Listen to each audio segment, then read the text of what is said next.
The air in the room was heavy, dense, almost suffocating. I had just uttered the words that would change everything. The words that should have been a cry for help, a vulnerable confession. I'm pregnant. My voice, thin and trembling barely, echoed in the silence that followed. Inside, I was a bundle of nerves, every fiber of my being crying out for a hug, a word of comfort, a sign that everything would be okay. I had just turned 19, a whole life ahead of me, full of youthful dreams and unfulfilled plans. College awaited me, an exchange program was in my boldest plans. And now, suddenly, a new life was growing inside me, a presence that filled me with an intoxicating mix of panic and a protective love I didn't even know I was capable of feeling. Hope was a flickering flame in the midst of a relentless gale. But still, I, Penelope, the youngest daughter, the sweet and naive youngest, believed that my family, my safe haven since I could remember, would welcome me. That they would understand the fear consuming me, the overwhelming uncertainty of the future, the immense and unexpected responsibility that suddenly weighed on my shoulders. I just needed them, their understanding, their presence to anchor me. But what I received was the opposite. It wasn't a punch to the gut. It was a complete demolition, a cold shower that left me breathless, frozen in place. My mother Vera, always so imposing, with her upright posture and her gaze that seemed to judge the world, stood there, facing me. Her eyes, usually expressive, were now fixed on mine, but with a chilling intensity I had never seen. Her gaze? It was one of such profound, visceral contempt that I felt as if I had committed the most heinous crime in humanity. Something unforgivable and repugnant. Every feature of her face expressed a frigid repulsion, an aversion that pierced my young and already fragile soul. The words, when they finally came, were sharp blades, cutting through the air in my heart. You've disgraced the family name, she screamed, her voice echoing through the room, laden with fury, disappointment, and a shame that seemed to be hers, but which she poured entirely onto me. I felt my face burn, not from shame at my situation, but from a searing pain caused by the rejection of those I loved most. These were words that should have been spoken by a stranger, a merciless judge, never by the woman who gave birth to me, who rocked me in my cradle, who taught me my first words. My father, Armando, had always been the silent rock of the house, the calm mediator, the one who brought balance to my mother's impulses. I expected him, with his usual calm, to intercede, to offer me some form of protection, a ray of hope. But he didn't say a single word, not a scream of anger, not a whisper of comfort. He just averted his gaze, as if my presence was unbearable, a mistake he couldn't face, a stain he preferred to ignore.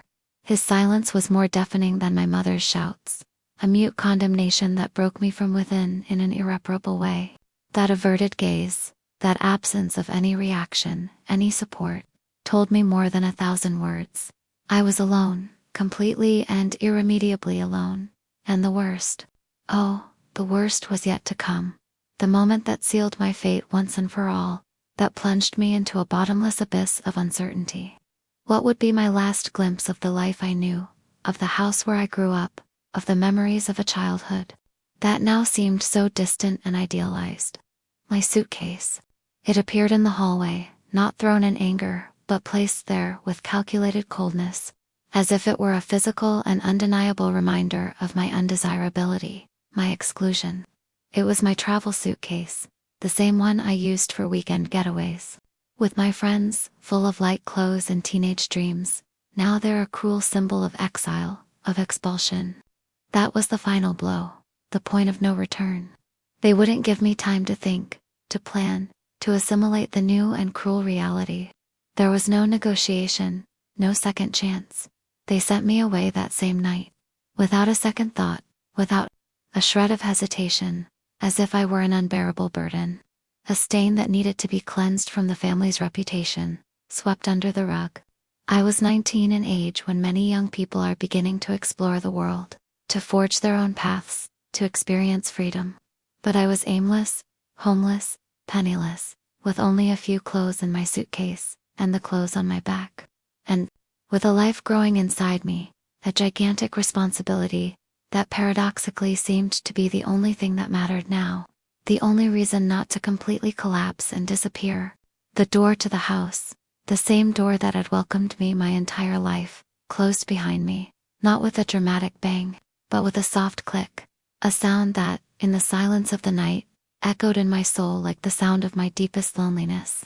And my forced departure, the smell of the house, which was once synonymous with safety, affection, and home, was now just the poignant memory of a lost paradise, of a family I no longer had. I walked down the dark street, not knowing where to go, the cold night piercing my bones, and the emptiness of rejection corroding my spirit. Every step was a stab, a reminder that I was alone, completely on my own. The cold wind seemed to whisper the word rejected in my ears. The first few months were hell.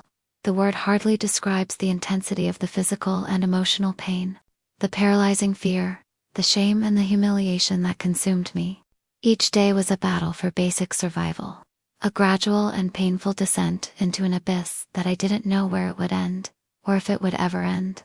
Night fell, and with it, the biting cold of autumn, the oppressive darkness, and the latent insecurity of the shelters.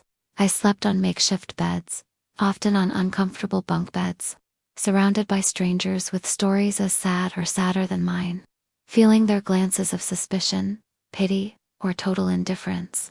Every creak of the floorboards, every whisper in the dark, every distant cough or groan, was a constant reminder of my vulnerability, of the lack of a safe, clean, and welcoming place to call my own.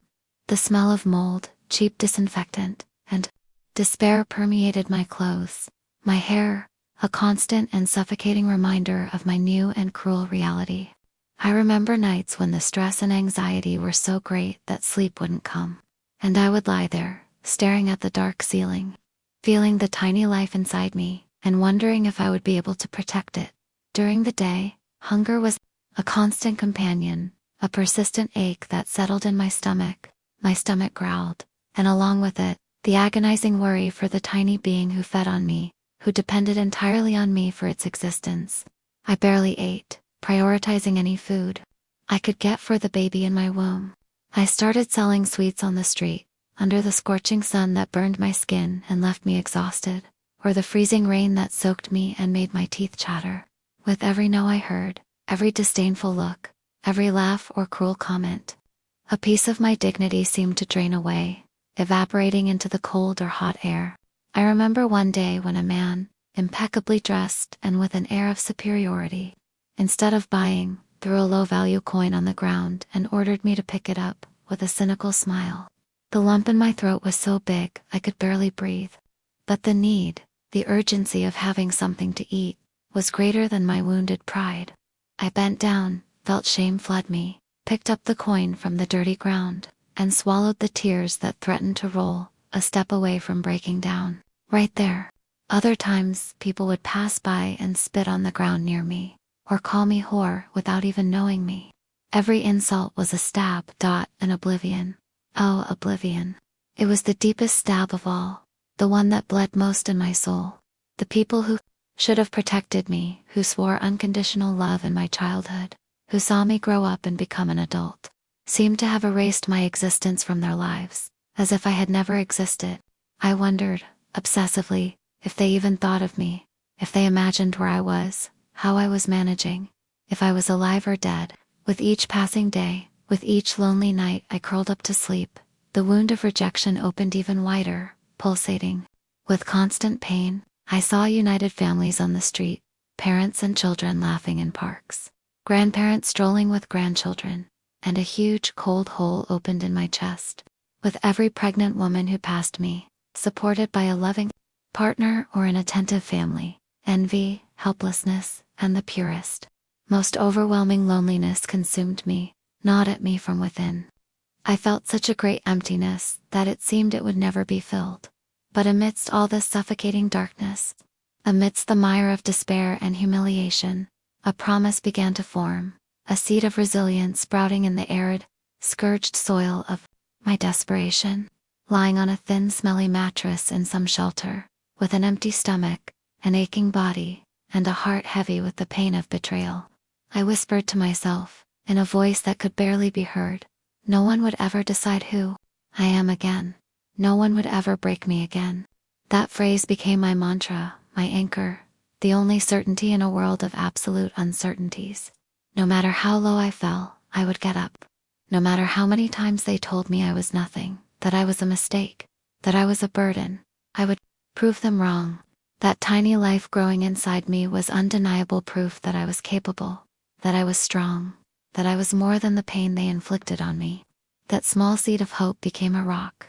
I would not be defined by rejection, but by my ability to overcome.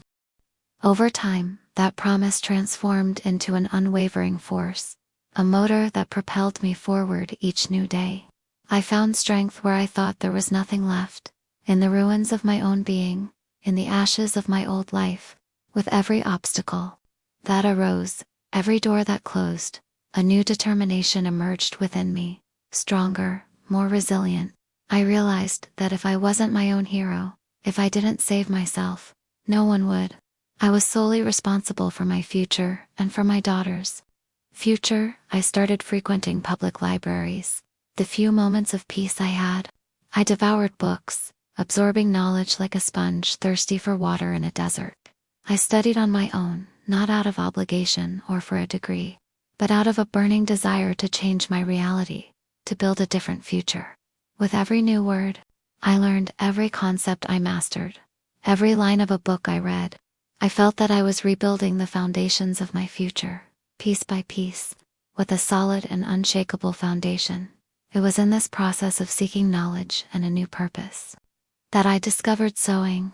Initially, it was just an urgent and practical necessity, mending my own worn clothes, adapting old pieces I received or found to fit my pregnancy, which advanced each day. But soon, the act of transforming a simple piece of fabric into something new, something beautiful and useful, became a therapy, an unexpected passion. Every stitch, every line I carefully and precisely sewed, was an act of creation, a symbol of my own reconstruction, of my ability to create something beautiful from nothing. I started with simple pieces, for myself and for the few people who helped me in the shelters, who offered me a plate of food or a kind word. Gradually my confidence grew, and people began to notice the quality of my work. With the help of a social worker from one of the shelters, a woman with a huge heart, who saw potential in me that I barely recognized in myself, I managed to get a small but significant loan to buy a used, very old and noisy sewing machine, and some basic fabrics. It was a modest investment, almost symbolic, but for me it was the key to freedom, a passport to a new life. I started selling clothes online, on secondhand platforms and in neighborhood groups. Every sale, no matter how small, was a victory, a sign that I was on the right track, that my effort was worth it. I spent sleepless nights, with my huge belly and exhausted body, sewing under the dim light of a lamp. Weariness consuming me, but hope keeping me on my feet. With each finished piece, created with all my love and dedication, I imagined a future where I wouldn't need to depend on anyone, where I would be mistress of my own destiny. The rhythmic sound of the sewing machine became a melody of hope for me. And gradually, slowly but steadily, life began to transform. It wasn't a gigantic miraculous leap, but a series of small steps, each one bringing me closer to my goal. Every piece sold, every compliment received from a satisfied customer, every penny saved with sacrifice, was a brick in the construction of my empire, of my independence. I felt like I was being reborn from the ashes of that broken Penelope, stronger, more resilient, with a new and clear perspective on what truly mattered in life.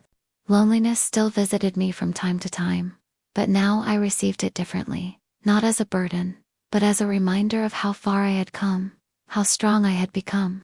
With each dawn, I felt more capable, more determined. Then, she arrived. The day my daughter was born was the absolute turning point in my life, the moment when everything, absolutely everything, made sense in a way I could never have imagined.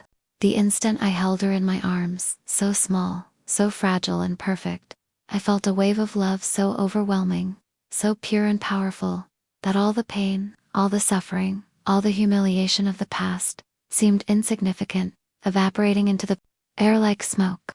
Her small, curious eyes looked at me with a purity that filled me in a way nothing had before.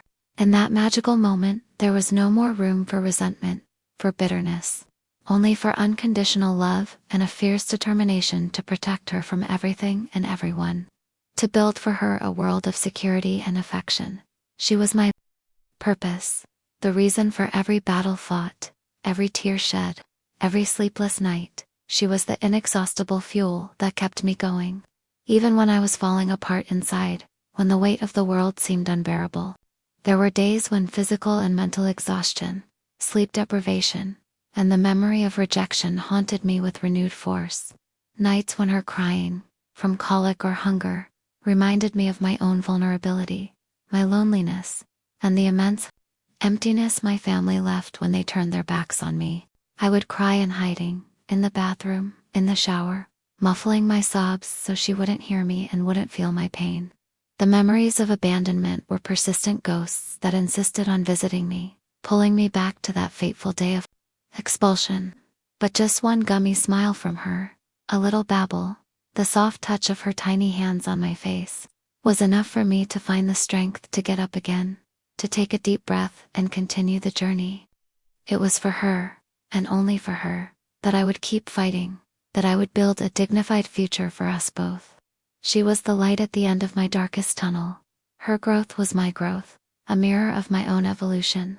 Every new discovery of hers, every step, every word, every laugh, was an inspiration to me. A constant reminder that life could be beautiful and full of joy. I taught her about the world, about colors, about animals, about the importance of being kind and strong.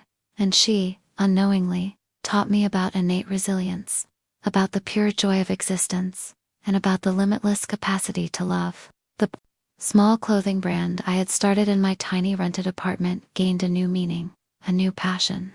I sewed with more passion than ever, with more dedication, with more purpose, imagining a prosperous and secure future for us both. The sleepless nights sewing were no longer a heavy burden, but a direct investment in our future, a promise that better days would come. Every piece I created was a part of my dream materializing. Today, almost 10 years after that cold night when I was thrown onto the street, I am Penelope. Not the broken, scared, and abandoned girl who was kicked out of her home, but the woman who rebuilt her life brick by brick, thread by thread, with every fiber of her being. I own a brand that exports to 3 countries, a dream that seemed unreachable, a distant mirage, when I was sleeping in shelters, counting coins.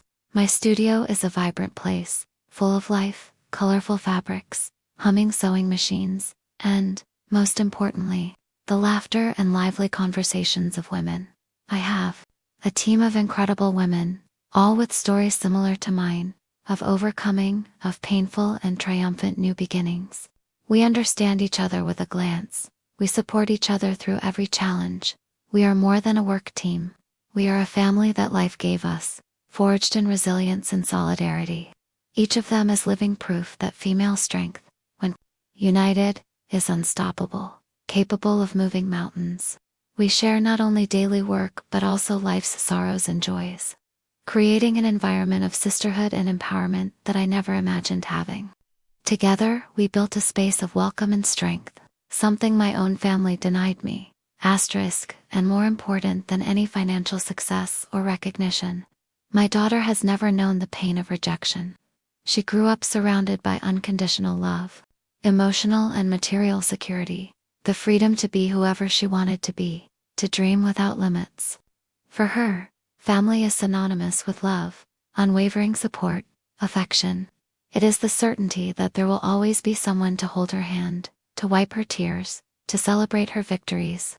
She does not know the bitter face of abandonment, of betrayal, of humiliation, and that for me is my greatest victory, my most precious legacy.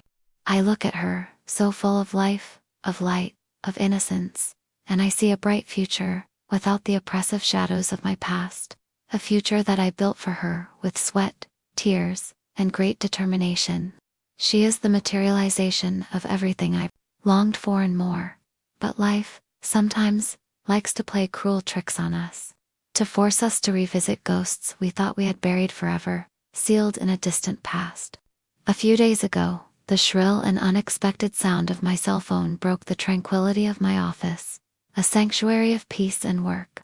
On the screen, a familiar but long-forgotten number, stored in some dark corner of my memory. My brother Lucas's number. I confess I hesitated to answer, watching the phone vibrate in my hand. My heart pounded, an uncoordinated and frantic drum in my chest, as if every insistent ring of the phone pulled me back to the past, to that cold, rainy day when my suitcase appeared in the hallway, to the icy image of my mother's face. A wave of nausea hit me, a strange and disturbing mix of fear, old anger, and a morbid curiosity that I couldn't suppress. Why now? After so many years of absolute silence, of voluntary oblivion, when I finally answered, his voice sounded strange, heavy with a weight I had never heard before, a mix of exhaustion and despair. He began with a hesitant "Hi, Penelope. His voice choked in almost a whisper, and then he uttered the words I least expected to hear. Words that seemed to belong to another reality, to a parallel universe, so distant from my current life. Dad is very sick. Very sick indeed. And Mom. Well, Mom is desperate. They're out of money for medicine, for bills. They need help. For a few seconds that stretched into an eternity, I remained silent. My mind processed the information, and every part of me reacted. It wasn't just the shocking surprise of the request. It was the blatant and cruel irony of the situation. The same people who threw me out on the street, a pregnant young woman, penniless, homeless, unsupported, were now looking for me, because they needed me. The universe seemed to conspire in a bad joke, a vicious cycle of pain and need that seemed endless. An old anger, which I thought I had tamed and imprisoned, began to bubble up again within me, a silent but powerful fury that threatened to explode.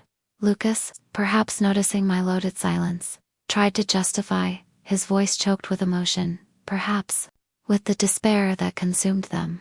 He said that they were different people then, that pain changed them, that they deeply regret what they did. But I could only think of one thing, with a crystal clear clarity that hurt me. Where were those regrets when I was sleeping hungry on a park bench, shivering from the cold? Where were they when I cried in despair in a charity shelter, not knowing if I would have anything to eat the next day? Where were they when I struggled superhumanly to provide the bare minimum for my newborn daughter? While they lived their comfortable lives, pretending I never existed, that I was just an inconvenient memory that could be swept under the rug of memory. His words seemed empty, devoid of any real weight, mere excuses for a pain they themselves had caused, a wound they themselves had opened in my soul. The memory of every cold night, every humiliation suffered, every lonely muffled cry, resurfaced, with overwhelming force, suffocating me. He asked me to visit the house. He said my father wanted to see me, that it was his last wish, that they couldn't afford the expensive medicines, the medical bills, and that I was their last hope, the only salvation for their ruin. The last hope, that phrase echoed in my mind, laden with a weight that didn't belong to me, but which they threw at me with surprising shamelessness. The temptation to hang up, to ignore, to continue my victorious life without them, was enormous and almost irresistible. But something inside me, a morbid curiosity bordering on a need for closure, a desire to face my past head-on, propelled me, and that's when everything turned upside down. In an act that seemed to defy logic and accumulated pain, I went, but not for them. My decision to cross that threshold again, to step back into the house that rejected me, was not driven by a sense of filial duty, by a sudden wave of forgiveness, or by a desire for reconciliation. No, I went for myself, because I needed more than anything, to look into the eyes of the people who abandoned me in my most vulnerable moment and show, with every fiber of my being, that I won, and I won without them, despite them. I needed to close that painful chapter of my life once and for all, to exorcise the demons of the past that still, from time to time, whispered in my ears. My going was not an act of forced reconciliation, but of personal liberation, of one last, definitive act of empowerment. When I entered the old house, I smelled my childhood, a sweet, distant smell of fritters my mother used to make, the scent of the laundry soap my grandmother used, the distinctive smell of the creaking floorboards under my feet, the same floorboards I heard when I ran to my room as a child. All of it brought me back to a time that seemed like a previous life, an idyllic paradise that crumbled in an instant, revealing a cold and cruel reality. But along with the fleeting nostalgia came the acrid smell of resentment, of rejection, of that day they threw me out as if I were garbage. My mother, Vera, was there, aged, thinner, haggard. Her shoulders slumped under the weight of age and, perhaps, the guilt that now consumed her. But her gaze, oh, her gaze still carried that pride I knew so well, that hint of superiority, of rigidity, that once hurt me so deeply. She could barely look at me, averting her eyes as my father had years ago, unable to meet my direct, steady gaze.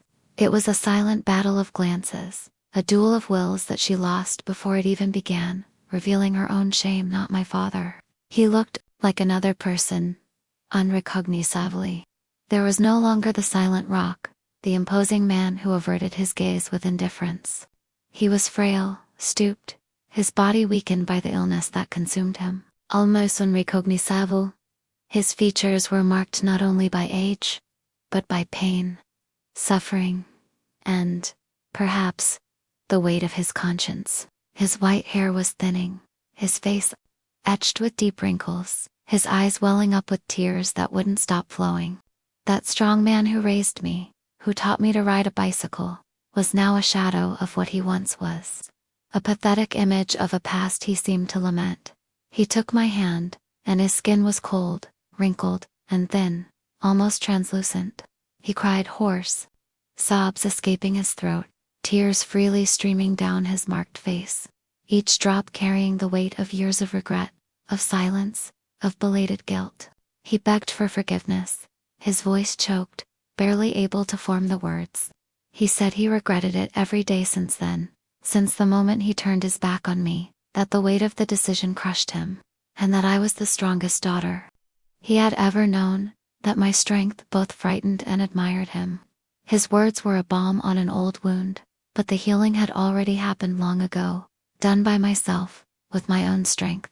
It wasn't the words that healed, but my own journey that was hard to hold back the tears. Not for them, not for their pleas and their visible suffering. These weren't tears of compassion for them, or of easy forgiveness. It was for me. For that 19-year-old Penelope, scared, pregnant, and completely alone, who would have given anything for a single word of support, for a hug, for a sign that she was loved.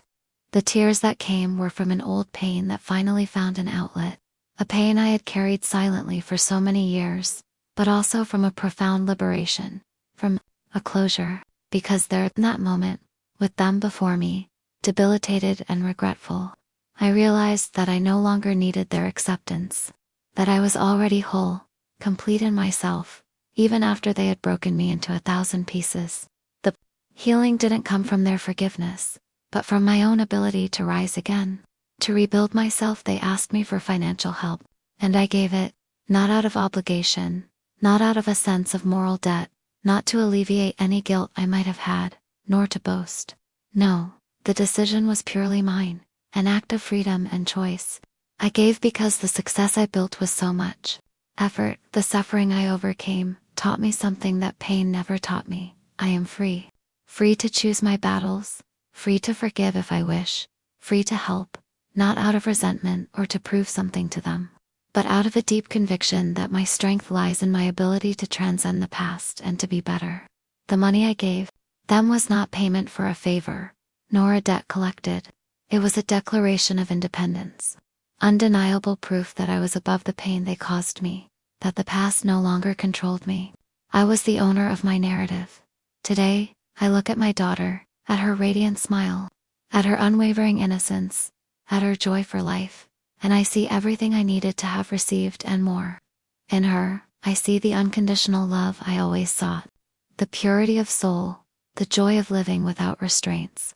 And I promise myself, every day, as I hold her tight and feel her small body next to mine, the pain of my story ends with me.